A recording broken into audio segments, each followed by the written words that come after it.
직업 인터뷰이고요. 오늘은 기아에서 일하는 친구를 만났습니다. 안녕하세요. 기아에서 3년차 매니저로 일하고 있습니다. 나는 그게 궁금해. 어떤 직무가 있는지. 부문별로 좀 여러 개가 있는데 경영 지원 쪽 있고, 구매 있고, 연구개발부도 있고, 생산 쪽도 있고, 품질 있고. 지금 내가 말하는 거는 매니저급 일반직 기준을 말하는 거고, 이제는 아마 통으로 묶어서 구매면 구매 본부 안에서 여러 명을 뽑고 추후에 배치를 한다든지 이렇게 하더라고. 그 기아 채용 치면 공지하니까. 이직하시는 분들도 많아? 좀? 내 동기들 기준으로 말하면 진짜 한 3명, 4명 제외하고는 조금씩의 경력이 있었어. 대기업에서 넘어온 친구들도 있었고, 중소중견에서 직무를 하다가 온 친구들도 있었고, 그러니까 인턴이나 뭐든 하나씩은 해본 친구들이 오는 것 같고. 경험이 있어야지 요새는 채용을 많이 하는 약간 추세인 것 같아. 그런 것 같아.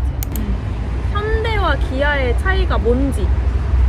현대차랑 기아가 완성차 업계 두 개인 거고, 선의 경쟁을 하는 형제 자매인 건 맞는 거 같아. 근데 나도 입사하고 내가 제일 충격을 받았던 게, 현대 기아가 그냥 완전 다른 경쟁하는 회사인 줄 알았어. 근데 현대 기아 안에는 통합 운영되는 부서들이 몇 개 있어. 그래서 재경 이런 건 각자 따로 회사가 관리를 하지. 구매 이런 거는 통합 부서야. 그래서 같은 팀 안에 현대기아가 섞여 있어. 윈윈 하는 거는 같이 쉐어하고 각자 재정 관리는 또 따로 그치, 하고. 따로 하고. 약간 부부 사이네? 돈 관리는 좀 따로 하고. 그렇지. 나도 처음에 이해가 가지 않았어. 같은 팀에서 같은 일을 하는데 복지는 그러게? 사뭇 조금 다르고. 신기하다. 올 때 보니까 건물 2개 나란히 있더만. 맞아. 서로가 서로를 부러워하지. 기아는 현대를 부러워하고 현대는 기아를 부러워. 왜 도대체? 나는 현대가 큰형님 같잖아. 약간 잔잔바리로 챙겨주는 건 또 기아 복지가 조금 더 좋은 그런 게 게 또 있거든. 차이가 있구나. 실속이냐 네이밍이냐 이런 차이인가? 그렇지. 그럼 이거 하자. 현대보다 기아가 이건 훨씬 낫다. 우리가 그 교육 체계가 조금 더 체계적이야. 1년차, 2년차 연차별로 그러니까 꼴을 빤다는 것이. 막 좋은데 보내지고 그래. 연수가고 이런 거. 막 매수도 가고 알고. 이런 거 너무 좋아. 우리나라의 제조업 산업군이 되게 다양하잖아? 현대차랑 기아가 자동차 산업군인데, 그럼 과연 입사자들은 자동차에 관심이 많냐? 나는 사실 진짜 솔직하게 자동차에 관심이 없었어. 아까 그거 얘기해주지 않았어? 뭐 면허? 나는 운전을 양발로 한 줄 알았어, 진짜로. 그만큼 자동차 관련 경험이나 지식이 그렇게 어필되지 않아도 관련 직무에 대한 영향을 조금 더 많이 받으셨던 것 같아요. 그것도 사실 누가 나를 뽑느냐에 따라서 날 봐주는 관점이 달라지기 하겠지만, 그래서 취업은 타이밍인 것 같아. 진짜 타이밍이야. 그러면 어떤 역량으로 어필했어? 우리는 협력사분들이랑 소통해야 될 업무가 되게 많아. 모비스도 있고. 그러면은 우리는 내부 직원들 뿐만이 아니라 협력사분들을 상대해야 되니까 소통을 진짜 잘해야 돼. 그럼 너는 엑셀과 브레이크를 왼발인지 오른발인지 몰랐지만 기아를 지원한 이유가? 진짜 솔직히 처음에 지원할 때 산업군 자체보다 직무를 봤던 것 같아. 조금 더 솔직하게 말해서 공대가 서울에서 공무원을 쓰려면 쉽지 않잖아. 솔직히 않아. 실제 그 생산 쪽에서 일을 해야 하잖아. 거의 대부분 공대를 졸업하면. 그치. 근데 나는 내 과의 특성을 살리는 업무를 할 자신이 없었고, 내가 긍정적으로 생각하는 내 부분이 소통인데. 너 나 지금 거울 치료하는 것 같아. 너의 생각이 나의 생각이었어. 취준생 때. 내가 좀 그런 게 있었어. 다른 쪽으로 경험을 많이 쌓으려 했던 것 같아. 인턴을 그래서 여러 번 해봤고, 내가 인문계 못지않는 걸 만들려고 노력을 했다 보니 당연히 이런 공고에 눈이 가지. 근데 나는 이런 게 되게 현명하다고 생각하는 게, 그냥 좋은 게 좋은 거다라고 따라가는 사람들이 너무 많잖아 요새.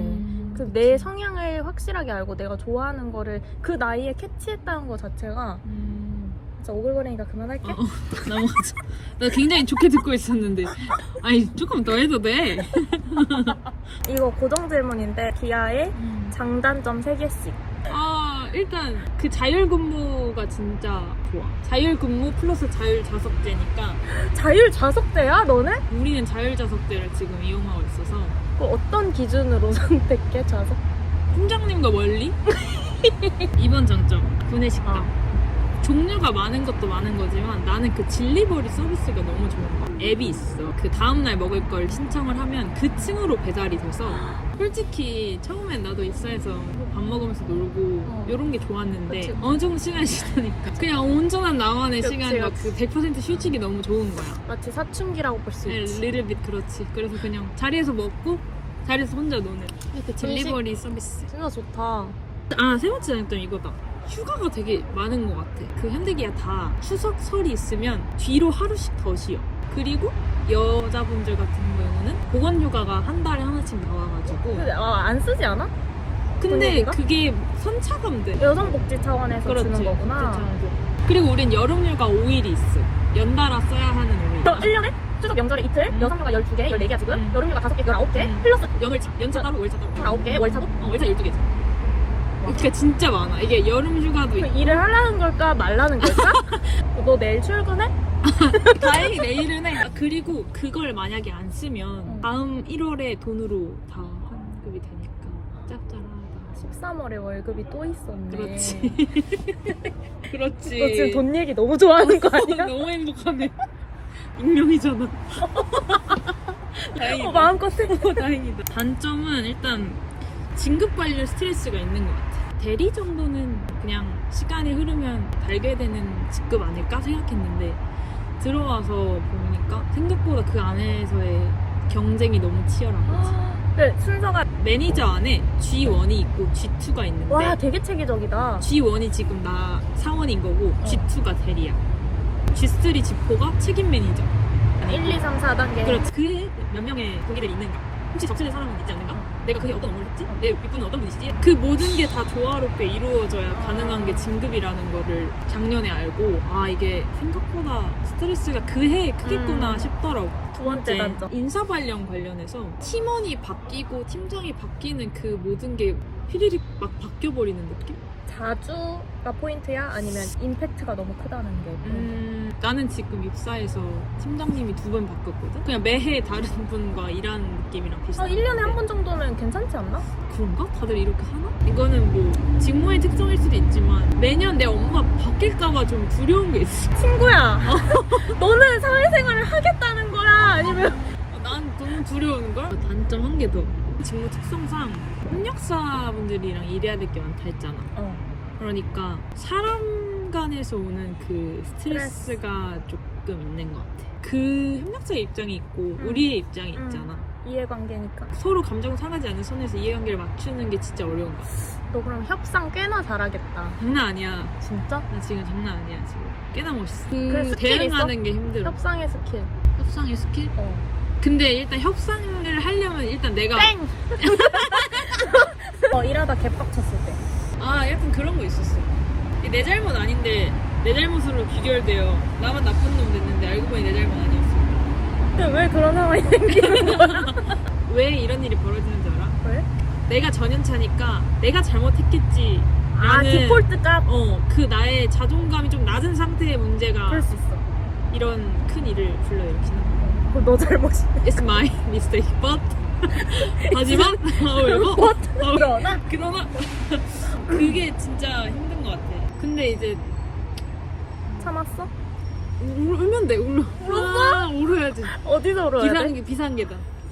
누구 내려오면 아래층으로 겁나 뛰는 거야 그냥. 확 뛰어 막. 근데 이건 저연차의 고충이 있을 수 있어 이런 거. 좀 그냥 내가 나를 못 믿어서 화나는 거야. 남 때문보단 나 때문에 항상 많았던 것 같아. 막 자책을 막 하는 거야. 그게 제일 힘들고 스트레스를 받았지. 프로가 되는 게 답이네. 무뎌져야 돼. 오래 다녀야 돼. 무슨 살이 바뀌어야 돼. 연차가 쌓여야 돼. 아직 부족해. 너 행복할 때 언제야? 행복할 때? 돈보다 행복할 때 없어? 돈 이상의 가치. 약간 엄마 아빠가 자랑을 많이 하는 거? 부모님에게 자랑스러운 딸내미가 되는 그치. 사실 나인 밸류가 있잖아. value. 그게 무시를 못 하더라고. 그게.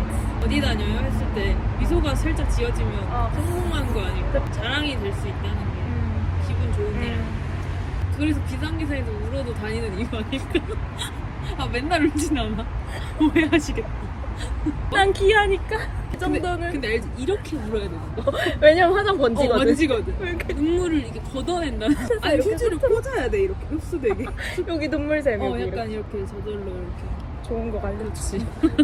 그러면 회사의 전반적인 만족도는 어때? 솔직히 너무너무 만족해. 내 기준에서 워라벨이 보장된다 생각하고 미소가 지어지는 돈. 그러면 그것만 물어볼게. 제일 처음 입사하고 받는 연봉. 자, 무경력, 대학 성과도 다 졸업. 포함하고 다 포함하고. 차이가 있을 수 있어. 실적과 노조 협의가 어떻게 되냐에 따라 대략? 작년 기준에 신입 연봉이 8천이 넘었어. 오, 되게 괜찮은 편이다. 성과급이고 우리 받는 그런 복지돈 이런 거 다 포함해서 세금 많이 내시겠는데요? 세금도 많이 애국자네? 냈어. 세금 떼가는 거 보면 그러면 기아에 다니면서 앞으로 목표 이런 거 있어? 1년에 한 번 놀기 이런 거. 아니, 일단 기본적으로 자동차 부품 관련 지식을 많이 쌓고 싶어. 그러니까 너무 부족해 지금. 제가 사람 일 참 모른다는 게 지금 면허도 없고 엑셀 브레이크의 위치 차이도 모르는 친구가 굉장히 진지하게 아니야. 부품 공부를 그러면 뭐 이직? 이직 지금 3년 차인데 한 번도 이직을 생각해본 적이 없어. 너무 만족해. 이 안에서 항상 느끼는 게 다니고 계신 선배님들 모두가 굉장히 자기의 삶을 충실히 살아. 자기 개발에 진심이신 분들이 많거든. 그런 거 보면 나도 진짜 열심히 살아야겠다는 자극을 진짜 많이 받는 것 같아요. 그 현대기아에 입사하고 싶은 후배님들이 많을 텐데 취준생분들에게 한마디. 그 채용 블로그에 직무 소개가 잘 되어 있는 걸로 알고 있는데 그 관련 용어를 좀 많이 써보려고 했던 것 같아요. 어느 정도 관련 분야에 좀 아는 게 있네라는 걸 하려면 현직자 용어가 제일 좋은 것 같아서 그 채용 홈페이지를 잘 활용하는 거. 그리고 이게 될까 싶어도 쓰는 게 중요하지 않을까? 트라이는 해봐라. 내가 될지 알았겠나? 인생 정말 모른다. 아무튼 오늘 이렇게 기아 다니는 친구랑 직업 인터뷰 해봤는데요. 우린 다음 영상에서 만나요. 안녕. 그래? 뭐가 뭐가 웃기다. 잘못된 정보는 없어. 뭐